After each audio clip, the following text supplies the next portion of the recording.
Assalamualaikum warahmatullahi wabarakatuh. Pada pembelajaran 4 kali ini kita akan membahas tentang perawatan trafo. Namun sebelumnya kita akan mengulang kembali yang sudah kita pelajari. Yang pertama kompetensi dasar, yang kedua pengertian trafo, yang ketiga prinsip kerja trafo, yang keempat jenis-jenis trafo, kemudian yang kelima adalah jenis trafo pada pesawat.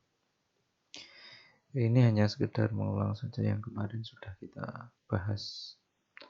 Selanjutnya pada pembelajaran 4 ini berdasarkan KD 314 itu menentukan jenis trafo, 315 menganalisis trafo.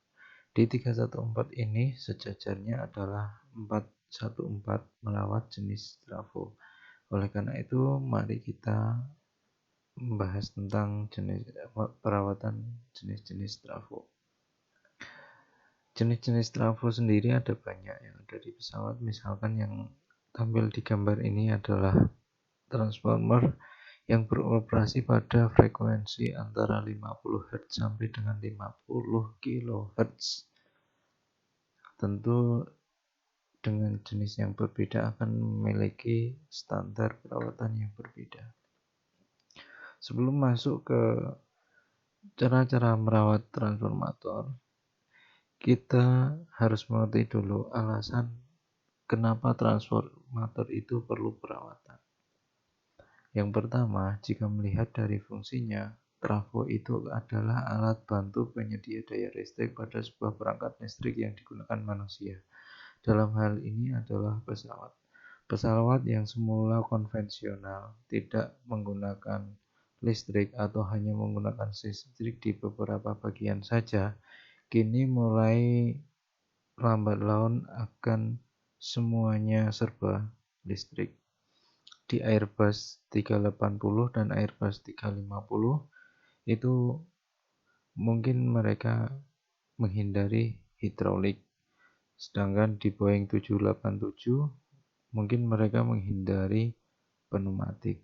Namun pada akhirnya tujuan mereka adalah semuanya difungsikan secara elektrik. Oleh karena itu, jika trafo rusak, maka hampir semua komponen di pesawat ini akan tidak bekerja.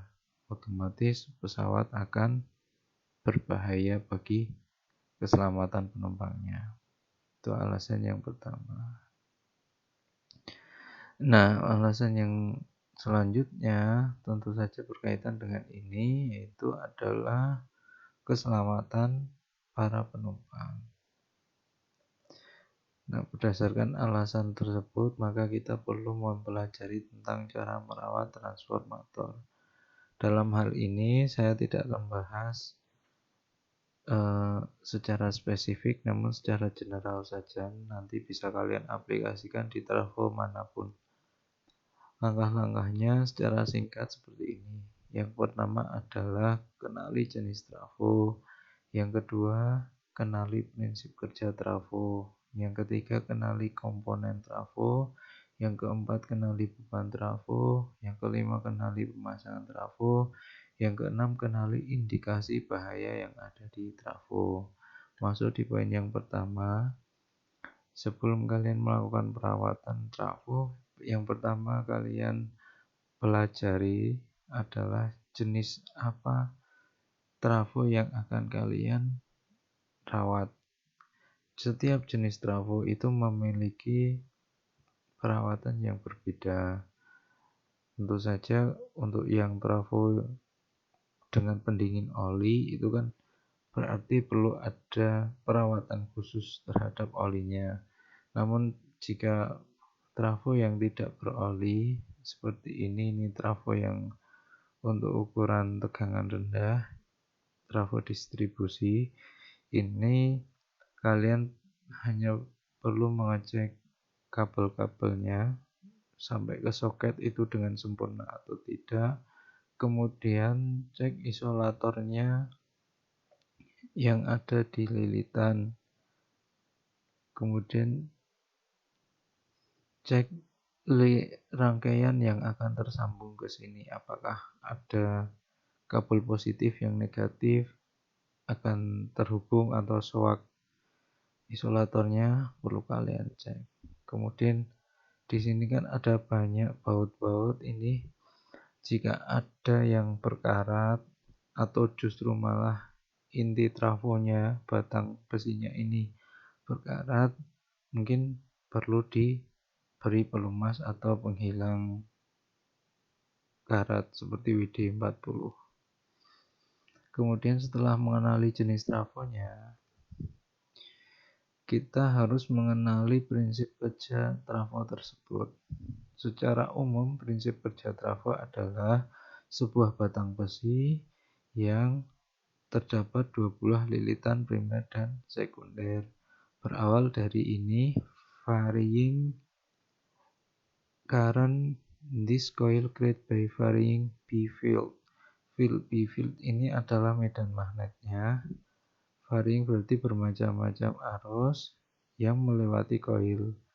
Nah, di sini adalah AC, kemudian dia secara induksi harusnya mengalir ke sini. Di sini dia tampil. Current is induced in this coil by the varying B field. Kemudian ini yang tanpa besi, yang ini dengan besi, maka improve design berarti desain yang selanjutnya menempatkan sebuah iron core di dalam kedua buah koil. Maka alignment of magnetic domain intense field B, jadi lebih terarah arah medan magnetnya lebih terarah. Nah, berangkat dari batang besi ini, maka trafo didesain berbentuk kotak besinya. Yang di sini primer coil atau lilitan primer, sedangkan yang ini adalah lilitan sekundernya. Di dalamnya tetap ini adalah iron core atau batang besi inti. Secara induksi dia akan berputar seperti ini, maka arus dan tegangannya akan terinduksi sampai ke koil yang sekunder. Yang ketiga, kenali komponen trafo. Nah, untuk yang kali ini adalah contoh trafo distribusi yang ada di pembangkit. Mungkin juga ada di beberapa bandara besar di Indonesia. Nah, di dalam trafo yang besar seperti ini, tentu saja ini tidak ada di pesawat ya, tapi ada di groundnya. Ini ada reservoir tank. Ini adalah tempat oli untuk mendinginkan trafo yang ada di sini. Ini ada banyak komponen-komponen yang kalian bisa baca, misalnya kontrol kabinet, silica gel, tape position indicator, terus tape charger oil. Berarti kita harus paham komponennya di trafo itu apa aja, kemudian kita cek satu persatu. Nanti kan ada cek berkala selama 1 tahun, cek berkala selama 5 tahun.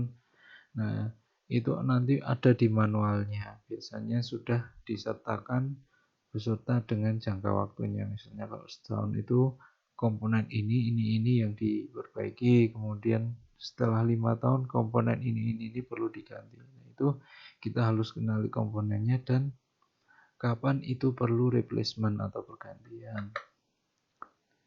Dan yang selanjutnya adalah kenali pemasangan trafo. Ketika besok kalian bekerja di pesawat, yang pertama kalian ketahui dalam perawatan trafo tentu saja adalah letaknya. Kira-kira di mana letak trafo itu di dalam pesawat. Kemudian ada penghalangnya tidak, ada kabel yang merintangi dia apa tidak.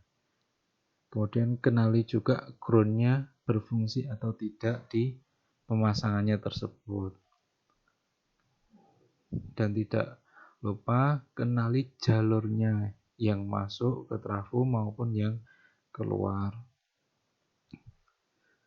Selanjutnya setelah kita mengenali di mana letak pemasangan trafo, untuk bisa melakukan perawatan adalah mengenali beban trafo. Tentu saja kalau trafo itu beban penuh digunakan secara terus-menerus, maka trafo akan membutuhkan perawatan yang ekstra. Oleh karena itu, kita harus melihat trafo di pesawat itu bebannya apa saja, yang masuk ke trafo itu besarnya berapa, yang keluar dari trafo itu besarnya berapa.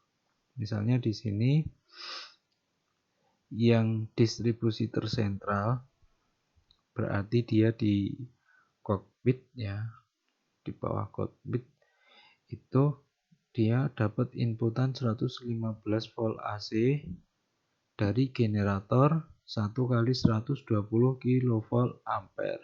Berarti trafo yang ada di sini harus mampu menampung besar tegangan yang dikeluarkan oleh generator.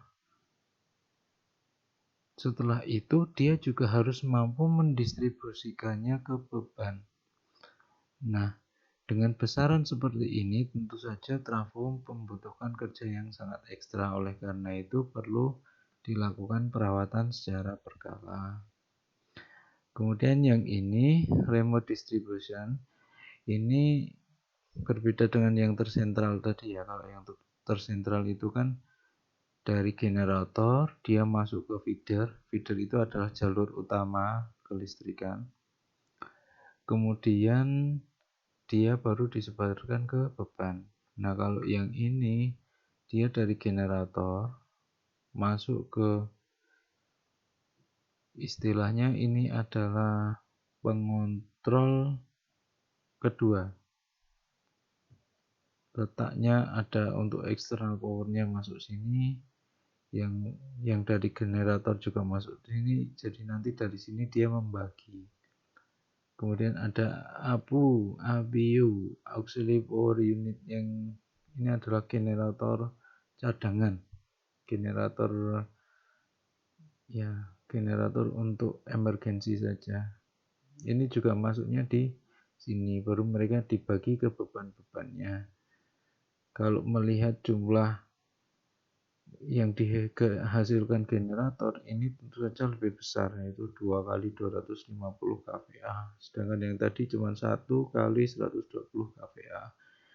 Feedernya jelas lebih besar. Feeder itu maksudnya kabel yang dari generator ke pembagi itu jelas lebih besar, disesuaikan dengan hantaran arus dan tegangan yang digunakan. Nah,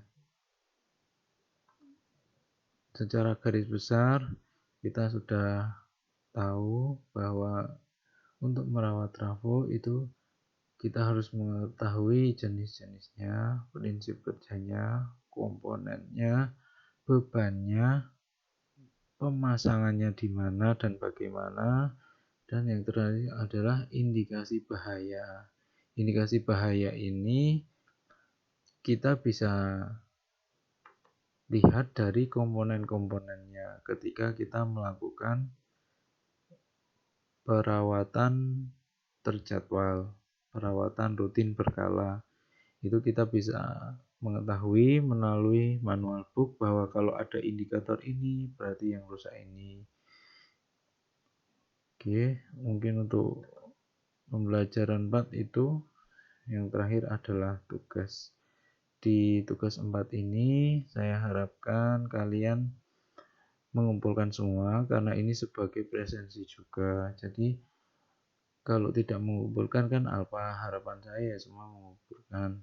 Tulis di buku catatan, difoto, kemudian dikirim di Google Form. Linknya ada di sini. Kalau ini nggak bisa dikopas ya nanti di deskripsi saja. Batas maksimal pengumpulan, misalkan hari ini kalian ada jam aetrikal ya berarti nanti sebelum sholat maghrib.